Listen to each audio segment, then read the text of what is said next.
नितेश राणेंना महत्त्व देऊ नका, चांगल्या पोलीस अधिकाऱ्यानं कानाखाली मारावी असं वक्तव्य माजी खासदार इम्तियाज जलील यांनी केलंय।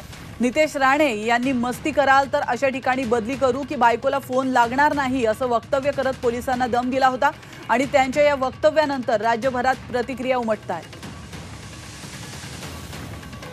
तर आपण पाहतो या क्षणाची महत्त्वाची बातमी। नितेश राणेंना महत्त्व देऊ नका, चांगल्या पोलीस अधिकाऱ्यानं कानाखाली मारावी असं वक्तव्य माजी खासदार इम्तियाज जलील यांनी केलंय। तर नितेश राणे यांनी मस्ती कराल तर अशा ठिकाणी बदली करू की बायकोला देखील फोन लागणार नाही असं वक्तव्य केलं होतं आणि त्यानंतर आता राजकीय वर्तुळात प्रतिक्रिया उमटताना पाहायला मिळतात। पोलीस खात्यातल्या काही अधिकाऱ्यांना सांगितलं सरकार हिंदुत्ववादी आहे, गृहमंत्री आमचे देवेंद्र फडणवीस साहेब आहे, तुम्हाला अगर त्या पोस्टिंगवर अगर मजा येत नसेल ना तर अशी सगळी मस्ती करा, मग तुम्हाला अशा जिल्ह्यामध्ये घेऊन जाऊ ना ते बायकोला फोन पण लागणार नाही।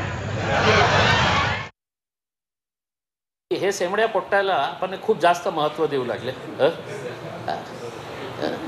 हे म्हणजे इतकं त्याला इतकं जास्त आपण त्याला महत्त्व देऊ लागलेले आहे। आणि महाराष्ट्रामध्ये ऑलरेडी एक भारतीय जनता पार्टी आणि एकनाथ शिंदे साहेबांची सेना आल्यानंतर ज्या प्रकारचे कम्युनल डिवाइड या राज्यामध्ये आपल्याला बघायला मिळत आहे, तर असाच हे यासारख्या लोकांमुळे तिथे खऱ्या अर्थाने एक चांगला पोलीस ऑफिसर असला असता तर त्याच्या थोबाडीत मारलं असतं, मारायला पाहिजे होतं उसने, की तुम्ही अशा प्रकारचा द्वेष निर्माण करण्याचं काम करत आहे। आणि मग महाराष्ट्राचे पोलिसांचे का हात बांधलेले आहे का?